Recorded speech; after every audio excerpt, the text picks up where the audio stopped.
নমস্কার বন্ধুরা, এক্সপ্লোরার সৈকত অফিসিয়াল চ্যানেলে সকলকে স্বাগতম। গীতা হলো জীবনের শ্রেষ্ঠ দর্শন। হাজার হাজার বছর পরও গীতার বাণী জীবনে সঠিকভাবে মেনে চলতে পারলে জীবনে সুখ ও শান্তি লাভ করা যায়। মহাভারতের অন্যতম অঙ্গ হল শ্রীমদ্ ভগবদ্ গীতা। কুরুক্ষেত্রের যুদ্ধ শুরুর আগে অর্জুন নিজের আপনজনদের বিরুদ্ধে যুদ্ধ করবেন না বলে ঠিক করে। তখন শ্রীকৃষ্ণ অর্জুনকে গীতার জ্ঞান দান করেন। গীতায় শ্রীকৃষ্ণ বলেছেন, আমাদের জীবনে যখন কোনো অশান্তি সমস্যা আসে আমরা তখন নিরাশ হয়ে পড়ি, আমরা ভেঙে পড়ি, মনে হয় যেন সুখ শান্তি আমাদের জীবনে নেই, জীবনে সব কিছু শেষ হয়ে গেছে। কিন্তু আমরা ভুলে যাই যে সুখ দুঃখ জীবনের একটা অংশ। আজ সুখ আছে তো কাল দুঃখ আছে। পরিবর্তনই সংসারের আসল নিয়ম। ভগবান শ্রীকৃষ্ণ বলেছিলেন, পরিবর্তনই সংসারের নিয়ম। প্রকৃতিতে যেভাবে দিন রাত্রি হয় ঠিক একইভাবে মানুষের জীবনেও সুখ দুঃখ আসে, কারণ আমরা মানুষ্য প্রকৃতিরই একটা অংশ। তাই এই নিয়মের কোনো পরিবর্তন হবে না, শুধুমাত্র ধৈর্য ধরে রাখতে হবে। ঠিক যেভাবে দিন হলে আমাদের যেমন আলোর প্রয়োজন হয় না, কিন্তু যখন রাত্রি নেমে আসে তখন আমাদের ঘর আলোকিত করার জন্য আলোর প্রয়োজন হয়। সেইভাবে আমাদের জীবনে যখন সুখ শান্তি থাকে তখন আমরা দুঃখের কথা ভুলে যাই, কিন্তু যখন দুঃখ অশান্তি আসে আমরা নিরাশ হয়ে যাই। কিন্তু সেই দুঃখের সময় মনকে নিরাশ না করে শান্ত হয়ে সেই সমস্যা দূর করার পথ বের করা উচিত। নিরাশ না হয়ে আমাদের জীবনের সমস্যার কারণ খুঁজে বের করা দরকার। মনে রাখতে হবে যে মানুষের কাছে কোনো কিছুই অসম্ভব নয়, তাই মন শান্ত করে পথ খুঁজে বের করতে হবে।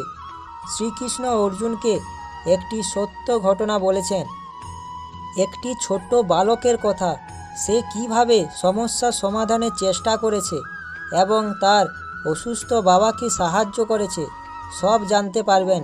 তাই ভিডিওটি সকলে মন দিয়ে শেষ পর্যন্ত দেখুন। ভিডিওর শেষে শ্রীকৃষ্ণ এক মহামূল্যবান উপদেশ দিয়েছেন আমাদের। একটি গ্রামে একটি ছেলে থাকত। ছেলেটি পড়াশোনাতে খেলাধুলাতে ভালো ছিল। তার পরিবারে মা বাবা এক বোনের এক সুন্দর পরিবার। ছেলেটির বাবা একজন সবজি ব্যবসায়ী ছিলেন। সবজি বিক্রি করে যা টাকা রোজগার করতেন তাদের সংসার ভালোভাবেই চলে যেত। একদিন হঠাৎ ছেলেটির বাবা খুব অসুস্থ হয়ে পড়েন। এরপর ডাক্তারের কাছে তার বাবাকে নিয়ে গেল। ডাক্তার বলে দিল যে তিনি আর কোনো কাজকর্ম করতে পারবেন না। অসুস্থতার জন্য তার বাবা আর বাজারে সবজি বিক্রি করার জন্য যেতে পারেন না। যা জমানো টাকা পয়সা ছিল তা ছেলেটির বাবার চিকিৎসাতে সব খরচ হয়ে যায়। এদিকে ছেলেটি আর তার বোনের পড়াশোনার খরচ, তার বাবার ওষুধের খরচ, সংসারের খরচ চালানো খুব কষ্টকর হয়ে পড়ে।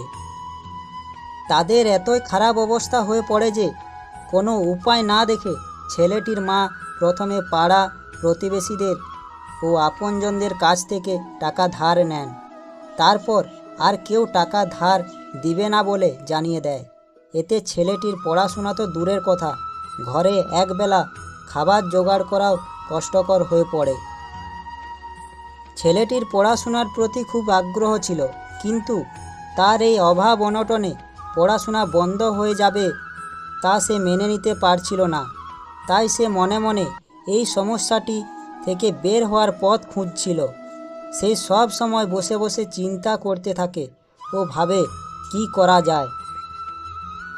তাই সে একদিন সিদ্ধান্ত নিল, এখন সে তার বাবার মতো সবজি বিক্রি করবে, তার পড়াশোনাও করবে। ছেলেটির এই কথা তার মাকে বলল, কিন্তু সমস্যা হলো সবজি শহর থেকে কিনে এনে বিক্রি করতে হবে, তার জন্য টাকার প্রয়োজন। তাই ছেলেটি তার একজন বন্ধুর কাছে গেল এবং তাকে সব কথা খুলে বলল। আর কিছু টাকা ধার দেওয়ার জন্য বলল, আর 1 মাসের মধ্যে তার টাকা ফেরত দিবে এই শর্তে সে টাকা নিয়ে আসে। তার পরের দিন ছেলেটি খুব ভোরে উঠে শহরে চলে গেল সবজি কেনার জন্য। ও সবজি কিনে নিয়ে আসে, সবজি রেখে সে স্কুলে চলে যায় এবং বিকেলে স্কুল থেকে এসে বই রেখে খাওয়া দাওয়া করে বাজারে চলে যায় সবজি বিক্রি করার জন্য। তারপর ছেলেটি সবজি বিক্রি করে রাত্রিবেলাতে ঘরে আসে, খাবার খেয়ে আবার সে পড়তে বসে। 1-2 ঘন্টা পড়াশোনা করে সে ঘুমিয়ে পড়ে, কারণ আবার সকালে উঠে তাকে শহরে সবজি কিনতে যেতে হবে। তাই এইভাবে ছেলেটির দিন চলতে থাকে। ধীরে ধীরে ছেলেটির ঘরের সমস্ত অভাব দূর হয়ে গেল। তার বোন আবার স্কুলে যেতে শুরু করে। তার অসুস্থ বাবার চিকিৎসাও ভালোভাবে চলতে থাকে। যাদের থেকে সে টাকা ধার নিয়েছিল সবাইকে সে টাকা ফেরত দিতে শুরু করলো ও তার বন্ধুর টাকাও কথা মতো সে ফিরিয়ে দিল। কয়েক বছর পর ছেলেটি একজন বড় ব্যবসায়ী হয়ে উঠল। এখন তার গ্রামে 3-3টে সবজির দোকান রয়েছে। সবগুলির দোকানে দেখাশোনা করার জন্য সে লোক রেখেছে। তার সাথে সাথে তার পড়াশোনাও শেষ করেছে। এইভাবে ছেলেটি তার চেষ্টা ও মনের ইচ্ছা দিয়ে তার সমস্ত সমস্যার মোকাবিলা করেছে। আশা করি শ্রীকৃষ্ণ আমাদের কি বলতে চেয়েছেন তা সকলেই বুঝতে পেরেছেন। আমরা যদি সমস্যা দেখে বসে থাকি তাহলে কখনোই আমরা জীবনে সমস্যার সমাধান করতে পারবো না। তাই জীবনে যখন কোনো সমস্যা আসে তখন ভয় না পেয়ে, নিরাশ না হয়ে সেই সমস্যা থেকে বের হওয়ার পথ খুঁজে বের করতে হবে। মনে রাখতে হবে যে সুখ দুঃখ জীবনের একটা অংশ। আজ সুখ থাকলে কাল দুঃখ আসবে।